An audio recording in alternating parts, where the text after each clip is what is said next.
Hello મિત્રો, રામ રામ સીતારામ, જય માતાજી. કેમ છો બધા? મજામાં?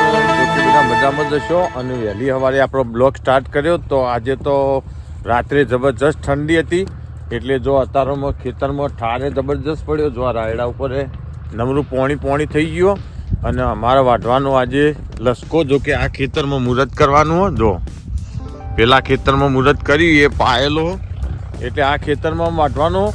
અને આજે જવાનું અમારે વિસનગર, થોડું કામ હોવાથી તો જલ્દી ચાર પૂરો કરી અને જઈએ વિસનગર. લેવાનો ચોથી વાટવાનું કોણો સારું હોય થી બે મોટું હોય થી. શું કેવું હિન્દુમાં?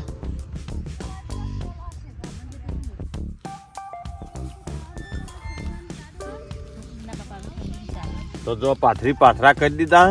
અને આમાં ચિકન કેટલું થાય આમ ફટાફટ બોધી અને હેડીએ લેહડ કેટલું થાય બોધવું કે વાઢવું હજી? હા, બોરો ભરાય ના ભરાય? શું ભરાય? બોરો તો ખાસું વાઢે ભરાય. માપ નહીં થતું નેનો લસકો એટલે આવળો લસકો શું થાય જો.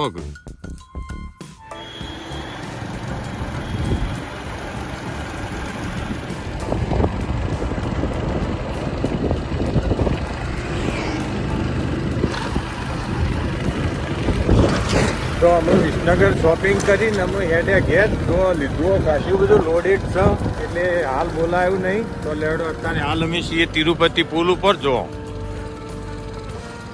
વિસનગરથી અમે રિટર્ન ઘેર.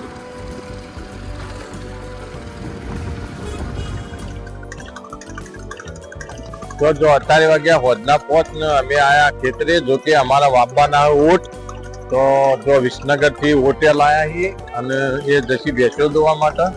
અને અમારા વાપવાના ઓટ જો આ ઓટ લાયા છીએ. તો જલ્દી ખેતરમાં પૂંખી કાઢી દે ને પછી 2 શેડો કરી અને પાળીઓ કરી દઈએ. જો કે કાલે સવારે વહેલા પાવર આવશે તો અત્યારે તૈયાર કરી દેવું પડશે. હવામાં 6 વાગે પાવર આવે એટલે. તો જલ્દી ઓટ પૂંખી શેરી નાખ્યો. તો જો આપણે એક શેડ કરી દીધી કમ્પ્લીટ. જો બહુ મસ્ત રીતે એક શેડ કરી રાગે શેડ્યું. અને હમણાં આપણે પૂંખવાના ઓટ. જો કે અને માટી તો વળગી જશે મોઢા ઉપર, કારણ કે કોરે શેડવાનું હોય એટલે માટી તો ઉડ જ. અને બ્લોગિંગમાં આપણે જેવું હોય એવું બતાવવાનું હોય એટલે માટી વળગન બધું થાય ખેતરમાં. તો આપણે લાયા છીએ, જો તમને બતાવીએ ઓટ જેવા આવ્યું. તમે કદાચ જોયા હોય, ઘણા ના જોયા હોય તો જો આ રહ્યા ઓટ.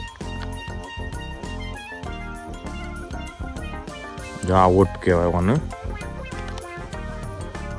તો આપણે જવું આવું ને જવું એના ટાઈપ જ આવું આ રહ્યા ઓટ. પણ ઓટ વાપવાનો એક ફાયદો કે ઓટ 3 વાટ આવું આ રહ્યા. અને જવું આવું એ રહ્યા 1 વાટ આવો કે તો 2 વાટ આવું. પણ ઓટના 3 વાટ આવે. એટલે અમે લાયા છીએ વાપવા માટે ઓટ. જો કે વિસનગરથી લાયા.